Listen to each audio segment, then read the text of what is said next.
Welcome to Tellus Academy. අද අපි කතා කරන්නේ සුපිරි මොලකරුවෙකුගේ සුපිරි කම්පැනි එකක් ගැන. ඔයාලා අපි හැමෝම දන්නවා මාකට් එකේ ඉන්ඩස්ට්‍රි එකේ ලීඩර් කෙනෙක්.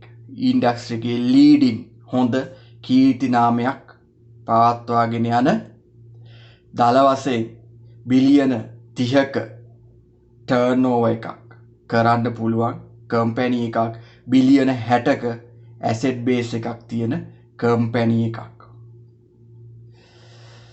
විශේෂයෙන්ම අවුරුද්දකට කොටසක් වෙනුවෙන් ඉපයීම දල වශයෙන් රුපියල් 20ක් හොයන්න පුළුවන්. EPS earning per share රුපියල් 20ක් දල වශයෙන් හොයන්න පුළුවන් කම්පැනි එකක්. අපි හොඟක් අය දන්නේ මේක manufacturing industry එකේ ඉන්නවා කියලා විතරයි. ඒ කියන්නේ tiles and sanitary ware bath wares මේ වගේ productions විතරක් කරනවා කියලා තමයි දන්නේ. රොසෙල් එහෙමත් නැත්නම් රොයල් සෙරමික් ගැන අපි අද කතා කරනවා සැඟවුණු විස්තර ගොඩායි. විශේෂයෙන්ම ගත්තොත් එහෙම හැමදාමත් කතා කරනවා වගේ largest shareholders ලා 3 දෙනෙක් අතර 70%ක් බෙදිලා ගිහිල්ලා තියෙනවා. 70කටත් වැඩි. 55ක් විතර ධම්මික පෙරේරාගේ වැලිබල් 1 එතනින් එහාට ගියාට පස්සේ තව EPF එකට 15ක් විතර 15කටත් වැඩි ඊට පස්සේ 1.5ක් විතර NSB එකට IT එක ගත්තොත් 70ක් විතර මේ තුන්ගොල්ලට IT. විශේෂයි කම්පැනි එක. ඇයි මේ කම්පැනි එකේ ෂෙයා එකක් ගත්තොත් කම්පැනි රාශියක ෂෙයාර්ස් ගත්තා සමානයි. ඒ ඇයි? manufacturing නම් manufacturing, plantation නම් plantation, finance නම් finance, aluminium නම් aluminium, packaging නම් packaging. මේ ඔක්කොම අයිති රොයල් සෙරමික් යටතේ. ඔයාලා දන්නේ නැහැ. මම කවදත් ෆයිනෑන්ස් සෙක්ටර් එකේ ආදරය කරපු ෂෙයා එකක් LB ෆිනෑන්ස්. මේ සෙක්ටර් එක ගැන මම හුඟක් ක්‍රිටිසයිස් කරලා තිබුණා. මේ අවුරුද්දේ මුලදී මම හුඟක් අයට කිව්වේ ෆයිනෑන්ස් කම්පැනිස් තියෙනවා නම් විකුණන්න කියලා. විශේෂයෙන්ම ටැක්ස් රීස්ට්‍රක්චරින් එකක් ආවට පස්සේ බදු සහන ආපු වෙලාවේදී මම හොඟක් ෆයිනෑන්ස් කම්පැනිස් මගේ තිබුණේවා විකුණා. හැබැයි මම විකුණපු නැති එක ෂෙයා එකක් තියෙනවා LB ෆිනෑන්ස්. ඇයි? LB ෆිනෑන්ස් අවුරුද්දකට රුපියල් 10ක් 12ක් මට ලාභ දෙනවා. මගේ ඇවරේජ් කොස්ට් එක රුපියල් නෑ ඒක කියන්න ඕනේ. ඇයි මම LB ෆිනෑන්ස් මෙතන කතා කරන්නේ? දැන් මෙතන ඔයාලට ප්‍රශ්නයක්. ඔයාලා දන්නේ නෑ සමහර අය 126.3ක් එහෙම නැත්නම් මිලියන 35කට වැඩි ෂෙයාර්ස් ප්‍රමාණයක් LB ෆිනෑන්ස් එකේ අයිති කාටද? රොයල් සෙරමික්ස් ලට. දල වශයෙන් මම කැල්කියුලේට් කරලා බැලුවා LB ෆිනෑන්ස් නිසා රොයල් සෙරමික්ස් ලට මිලියන 360ක් විතර ලාභාංශ ආදායම විතරක් එනවා. ඊට අමතරව රොයල් සෙරමික් එකේ ප්‍රොෆිට් එකට LB ෆිනෑන්ස්ලා 1 බිලියන් ප්ලස් කන්ට්‍රිබියුෂන් එකක් කරනවා. සාමාන්‍යයෙන් අවුරුද්දකට LB ෆිනෑන්ස්ලාට easily 4.5 to 5 බිලියන් සුද්ධ ලාභයක් හොයන්න පුළුවන්. එතකොට අපිට LB ෆිනෑන්ස් මේ වෙලාවේ ගන්න බැරි වුණත් වැඩි අයිතියක් තියෙන ෂෙයා හෝල්ඩර් රොයල් සෙරමික් හරහා අපිට LB ෆිනෑන්ස් එකේ ඉම්පැක්ට් එක ගන්න පුළුවනි. හොඳම දේ එක නෙවෙයි. ටෙලර් හැම වෙලේම ඇනලයිස් කරලායි තියෙන්නේ මේවා. රොයල් සෙරමික් ගත්තාම මේ ගෲප් එක රොයල් සෙරමික්ස් කියවම මේක කම්පැනි එකක් විදිහට ගෲප් එකක් විදිහට තමයි අපි මේකේ කොන්සොලිඩේටර් රිපෝට් එකක් තමයි අපි සලකන්නේ. ඔයාලා දන්නවද රොයල් සෙරමික් එකේ සුද්ධවත්කම් අගය එහෙම නැත්නම් net asset value per share එක රුපියල් 220ක් වගේ වෙනවා. හොඳම දේ ඒක නෙමෙයි. 2019 දී රුපියල් 99ක් වගේ ඉහළම අගයකට එල්මික් ෂෙයා එක ගියා. ඊට පස්සේ රුපියල් 62කට වගේ ආසන්න ප්‍රමාණයකට පහතට ආවා. 2018 රුපියල් 88කට වගේ ඉහළටම ගියා. රුපියල් 74කට පහළට ආවා. මේ සුද්ධවත්කම් අගය 220ක් තියෙන කම්පැනි එකක්. EPS එක රුපියල් 20ක් තියෙන කම්පැනි එකක් තමයි මෙහෙම ට්‍රේඩ් උනේ. එතකොට දැන් 2020 නේ අපි ඉන්නේ. දැන් 2020 මැද කියන්නත් පුළුවන්. 2020 දී රුපියල් 90 ගණනකට ඉහළටම ට්‍රේඩ් වුණා. ඊට පස්සේ රුපියල් 50 ගණනකට පාතට ආවා. හොඳම සිනාරියෝ එක. මේ රීසන්ට් COVID-19 එෆෙක්ට් එකත් එක්ක ෂෙයා එක ආපහු ආවා රුපියල් 55ට. මොකද්ද විශේෂත්වය? When opportunity is there, Taylor is there always. මොන කැල්කියුලේෂන්ස් වලින් බැලුවත් මේක රුපියල් 45ට වැඩි නම් පාතට වැටෙන්නේ නැහැ. රුපියල් 50ත් 55ත් 50ත් 60ත් අතර මේ ෂෙයා එක සුපිරි වටිනාකමක් තියෙනවා. දැනට තියෙනවා කෑෂ් ෆ්ලෝ එකේ යම් කිසි 2.7 බිලියන් විතර නෙගටිව් කෑෂ් ෆ්ලෝ එකක්. නමුත් ඒකත් ලොකුම ප්‍රශ්නයක් වෙන්නේ නැහැ. ඇයි? LB ෆිනෑන්ස් ලට පුළුවනි easily 1 බිලියන් විතර කෑෂ් ෆ්ලෝ එක කෑෂ් ඉන්ෆ්ලෝ එකක් දෙන්න easily රොයල් සෙරමික්ස් ලට. එතකොට එතන 2.7 to 1.7 වෙනවා ෂෝටේජ් එක. ඊට අමතරව තමයි ඉන්වෙන්ටරිස් තියෙනවා 1.5 බිලියන් විතර. ඒවා කෑෂ් කරගන්න බැරි නැහැ. මොකද මාකට් එකේ ලීඩින් ඉනෝවේටිව් ප්‍රොඩක්ට්ස් හදන කම්පැනි එකක්. ලංකාවේ විතරක්ම නෙමෙයි ඕවර්සීස් මාකට් එකෙත් දැන් නම් එක්ස්පෝර්ට්ස් ගැන යම් ගැටලු තියෙනවා. නමුත් මේවා හැමදාම මෙහෙම තියෙන්නේ නැහැනේ. ඕවර්සීස් මාකට් එකෙත් පැහැදිලිවම හොඳ ප්ලේයර් කෙනෙක්. එතකොට මොකක්ද තව තියෙන විශේෂත්වය? ඇයි අපි මේ ෂෙයා එක ගන්න ඕනි? රිටේන් earningsම තියෙනවා 20 බිලියන් විතර. මේ කම්පැනි එකේ රිටේන් earnings එච්චරකට ලොකුයි. 20 බිලියන් විතර රිටේන්ස් earnings තියෙන කම්පැනි එකක්. යම් ගැටලු තියෙනවා නැත්තේම නෑ. return on capital employed ROCE එහෙම නැත්නම් return on assets අපි කියමුකෝ. return on assets හැබැයි හරි අඩු වගේ කියන 5ක් වගේ. asset base එක වැඩි, return එක අඩුයි. ඒකට හේතුවක් තියෙනවා group එකේ perform වෙන්නේ නැති companies තියෙනවා. මම කියවනේ ඇලුමිනියම් නම් ඇලුමිනියම් මේ දවස්වල Swiss Tech. plantation නම් plantation, හොරණ plantation. perform වෙන්නේ නැහැ. එතකොට දැන් ටයිල් සෙක්ටර් එක ගැටලුවක් නැහැ, ප්‍රොෆිට් හොයලා දෙනවා. පැකේජින් සෙක්ටර් එක ප්‍රොෆිට් හොයලා දෙනවා. එතනින් එහාට ගියාට පස්සේ ෆයිනෑන්ස් සෙක්ටර් එක LB ෆිනෑන්ස් ප්‍රොෆිට් හොයලා දෙනවා. මේ ඇලුමිනියම් සෙක්ටර් එක සහ ප්ලාන්ටේෂන් සෙක්ටර් එක යම් මට්ටමක නෙගටිව් ඉම්පැක්ට් එකක් දෙනවා. ඒක කාලයත් එක්ක වෙනස් වෙලා යයි. දැනට සමස්ත ගෲප් එකට එම්ප්ලොයිස්ලා ඉන්නවා 10000කට වැඩිය. රොයල් සෙරමික්ස් ගෲප් එක යටතේ 10,000 එම්ප්ලොයිස්ලා ඉන්නවා. මේක large scale කම්පැනි එකක්. කම්පැනි එක ගැන පොසිටිව්ලි ගත්තොත් හොඳ network එකක් තියෙනවා. island wide distribution centers, showrooms, ඒ වගේ එහෙම ගත්තොත් එහෙම 200කට ආසන්න ප්‍රමාණයක් තියෙනවා.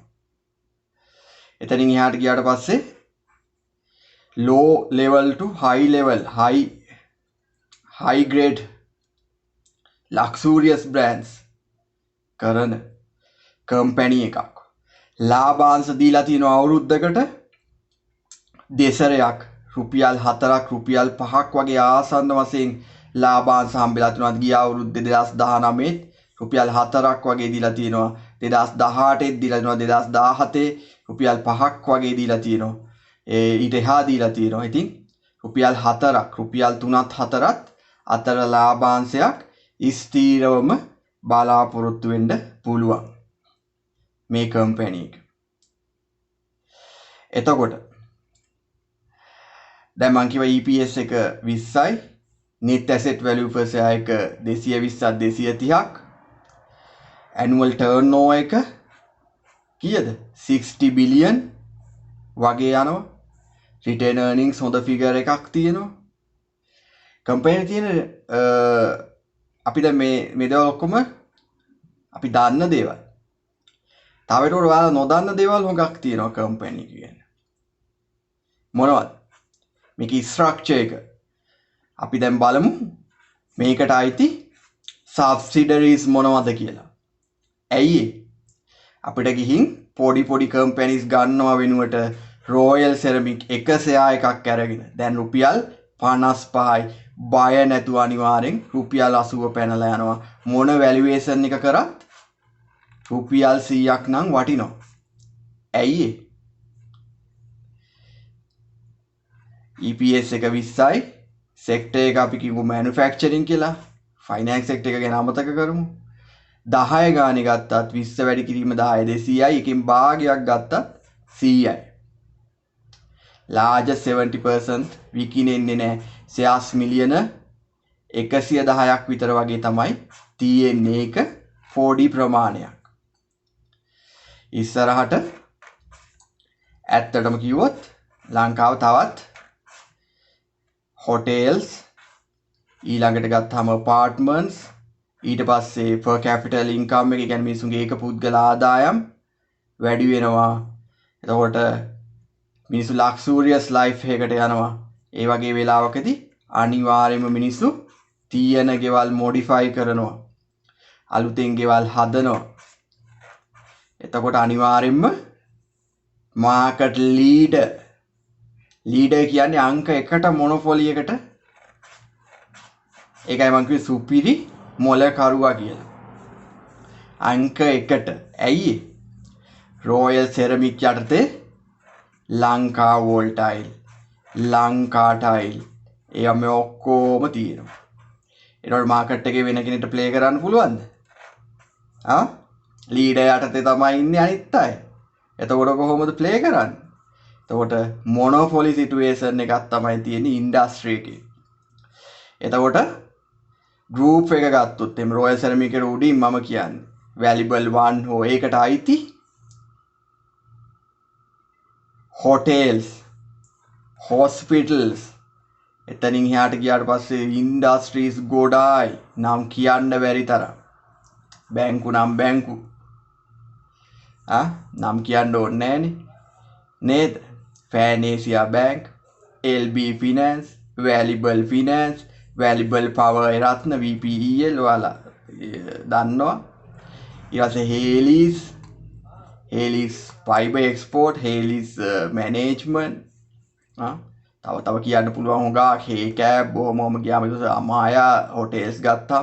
එතකොට මේ කට්ටියගේ ඉන්ටර් ගෲප් ඇක්ටිවිටීස් ඕනි තරම් මේ හැම දෙයකටම රොයල් සෙරමික්ස් ලගේ මැටීරියල්ස් යූස් කරන්න පුළුවන්. දැන් ඉන්ටර් කම්පැනිස් කියලා සෙටල්මන්ට් කරන්න බැරි නැහැනේ. සෙටල්මන්ට් වෙනවා. ඒකයි. එකම දේ මේ ගෲප් එකේ ස්ට්‍රක්චර් එක ගත්තොත් මේක නිකන් හරියට වෙලාවකට හිතනවා නිකන් ජෝන් කීල්ස් වගේ කියලාත්. ටික ගිහිලා තියෙන විදිහට. ඇයි? සබ්සිඩරිස් කල්පනා කරලා බැලුවොත් මේ හැම සෙක්ටර් එකක්ම කවර් කරගෙන යන ප්ලෑන් එකක් තමයි තීබිලා තියෙන්නේ.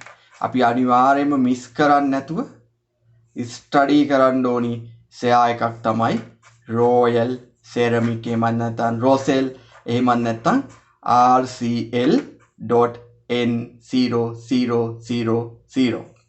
දැන් අපි බලමු කොහොමද group structure එක හැදලා තියෙන්නේ කියලා. මම මේ in details කියන්න යන්නේ නැහැ. නමුත් ඔයාලට idea එකක් ගන්න කියන්නම්. 1990 දී පටන් ගත්ත Royal Ceramics tiles and bathwares වලින් පටන් ගත්තත් මම කීවා වගේම sector 4කින් operate වෙනවා. tiles and bathwares වලට අමතරව plantation sector එක, aluminium sector එක, packaging sector එක සහ finance sector එක විදියට. finance LB finance කියලා මම කිව්වා. packaging කියන්නේ යාලට subsidiaries packaging දෙකක් තියෙනවා. plantation යටතේ යාලගේ plantation management යටතේ හොරණ plantation තියෙනවා. aluminium sector එක යටතේ Swisstek තියෙනවා. එතකොට විශේෂම දේ තමයි ලංකා wall tile සහ ලංකා ceramic. ලංකා ceramic වලින් 74%ක් අයිති Royal Ceramics ලට. Lanka wall tile වලින් 54%ක් අයිති Royal Ceramics ලට. එතකොට මේ දෙගොල්ලම මාකට් එකේ ඉන්නවා. මේ හැමෝම හොඳ contribution එකක් දෙනවා group එකේ performance වලට. මම කියන්නේ Royal Ceramic group එකේ performance වලට. ඉතින් හිතා ගන්නත් අමාරුයි. හුඟක් අය දන්නේ නැහැ. හුඟක් අය හිතන්නේ Royal Ceramics කියපුවාම sanitary and bathware tiles කියලා. එහෙම නැහැ.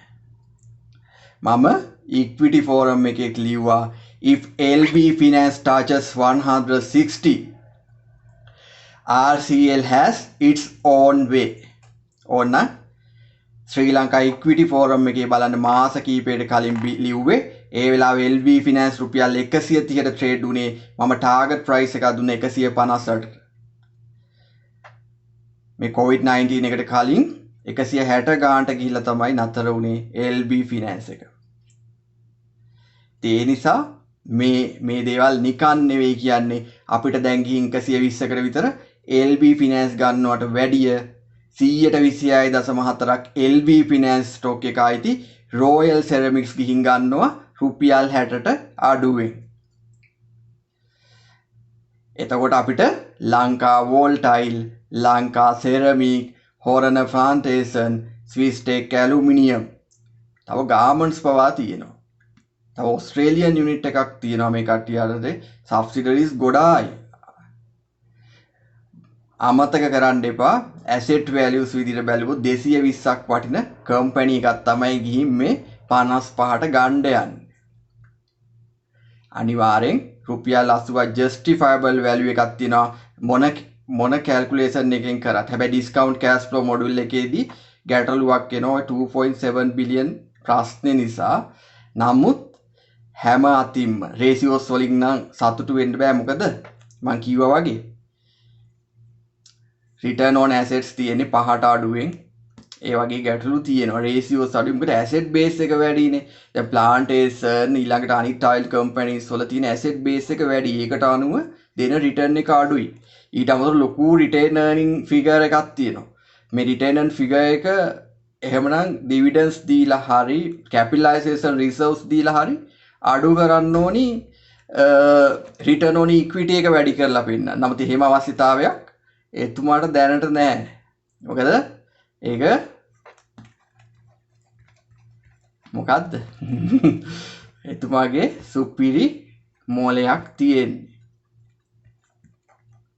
ඒකයි. ඒ නිසා අපි ඇඩ්වයිස් කරන්න ඕනි නැහැ. valuable one create කරලා valuable one යටතේ මේ ඔක්කොම එකට ගෙනල්ලා. ඉතින් IPO එක valuable one IPO එක ගැන හිතුවොත් සුපිරි ලාභයක් අරන් තියෙනවා. මොකද valuable one ආවට පස්සේ ඊවස් මේ foreigners ලටත් විකුණන්නේ හොඟක් උඩින්. ඒ කියන්නේ මේ trade වුණා සෑහෙන උඩින්. අද valuable one කීයද විකිනෙන්නේ? ඒක කොච්චර එහෙම බැලුවොත්. ඒ නිසා අපි ඇඩ්වයිස් කරන්න ඕනි නැහැ. එතුමාගේ ගමනයයි අපි අපේ ගමන යන්න ඕනි. ඒ නිසා ගන්න ඕන shares වලින් එකක් තමයි Rossell එහෙමත් නැත්නම් Royal Ceramic. So thank you very much for watching. Have a nice day. Let's hope something will happen on coming Monday, because why? After long time after this disaster, market is going to open after one day. What my advice is, I am not suggesting anyone to buy or sell or whatever, but you just do whatever you like, because otherwise, because this is very extraordinary, we cannot predict this market.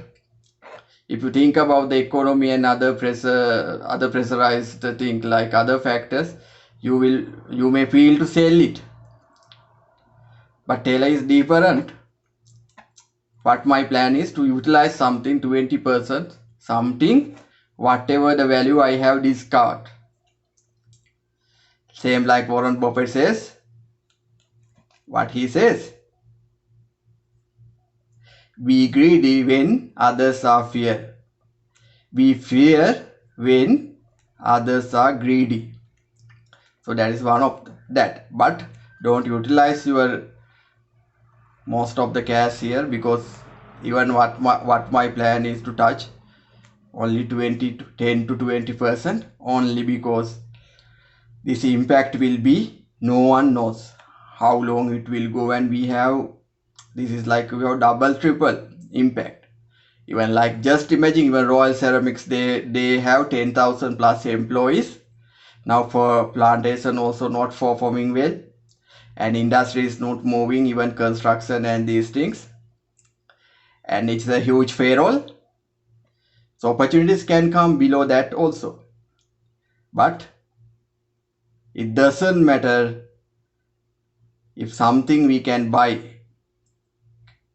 It's like, compared to others, most of the people, they purchase the share around 80, 90, 95, like that. So again, we got a chance to buy it below 60, means that is a good. If we can buy below 50 or below 45, in case, it's really good, because these kind of companies, they will never die. They will exist in the market. Whatever they produce, there is a market. Because currently, what I hope, there will not be much imports to economy, like tiles, sanitary ware, bathwares from overseas. Whatever the local manufacturers, they will get the benefit, and we have to consider them, and we have to encourage them. Then only this country can be developed. So thank you very much for watching. This video is going more than 20 minutes, so I don't want to distract, because sometimes there's no end to talk. Slime like a ferret. So some people are telling, you are telling, I cannot understand. And you don't use a board, whiteboard, you just tell, and so many negatives. Some comments also I have get that this so that's why I must, now I am mostly using our language also, but time to time we have to use English, because if you want to read these annual reports, quarterly financial reports, and some news in the industry, most of the news are coming in English medium. So you have to dance according to flow. Okay, thank you very much for watching. Have a nice day.